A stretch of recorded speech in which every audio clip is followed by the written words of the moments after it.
Nilinaw po ng PHIVOLCS na maliit po ang tsansa ng pagsabog ng Bulkang Taal gaya po ng nangyari noong Enero 2020, pero posible pa rin po itong pumutok pero hindi na po ganoon kalakas sapagkat bababaw na po ang magma at nade-depressurize na po ito at patuloy pa rin ang pagsingaw ng mga volcanic gas at nawawalan na ang gas overpressure at nauuwi na lamang po ito ng kawalan ng puwersa ng magma.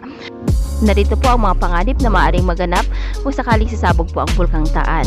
Pwede po dyan steam-driven and phreatic eruption, phreatomagmatic eruption na magdudulot po ng mga base surge o volcanic tsunami, mga pinong ashfall na localized na lang po at malapit na lamang po ang maabot nito. Maaari pong mangyayari din dyan ang stromboli eruption o yung lava flow na maaaring makaabot po sa lakeshore communities. Ito po ay magaspang na abo. Itataas din po nila ang alert level 3 kung makitaan nila ito ng pagtaas ng seismic energy release. Sa ngayon po ay pataas ang trend nito.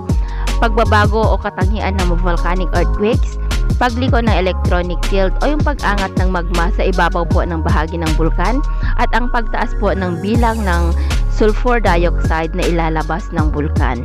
Sa nakalipas nga po na 24 oras, ang TAAL Volcano Network ay nakapagtala ng 125 na volcanic earthquakes kabilang na ang 7 na volcanic tremors na tumagal ng 1 hanggang 1.5 minuto at 114 na low-frequency volcanic earthquakes, 3 hybrid earthquakes at 1 volcano-tectonic earthquake, samantala mahinang mga pagsingaw na may taas na 30 metro mula sa mga fumarolics o gas vents ang naganap po sa main crater.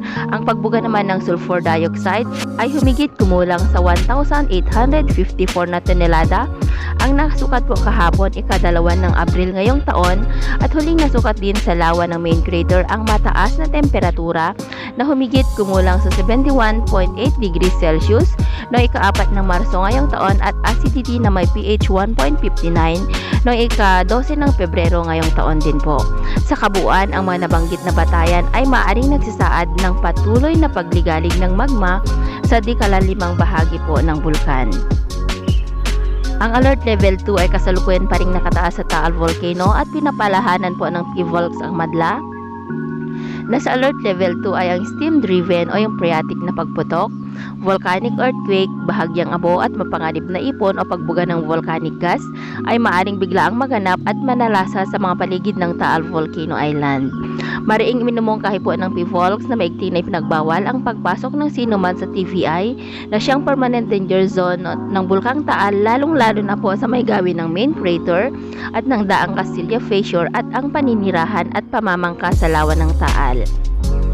Ang mga may katungkulan sa civil aviation ay nararapat na humikayat sa mga piloto na iwasang magpalipad malapit sa bulkan dahil sa mga naglilipan ng abo at umiitsang bato na maaaring idulot po na isang biglaang pagputok ng bulkan. Ang PHIVOLCS ay masusing nagbabantay sa kalagayan ng Bulkang Taal 24 oras at handang agaring ipabatid ang anumang pagbabago nito sa lahat ng kinaukulan.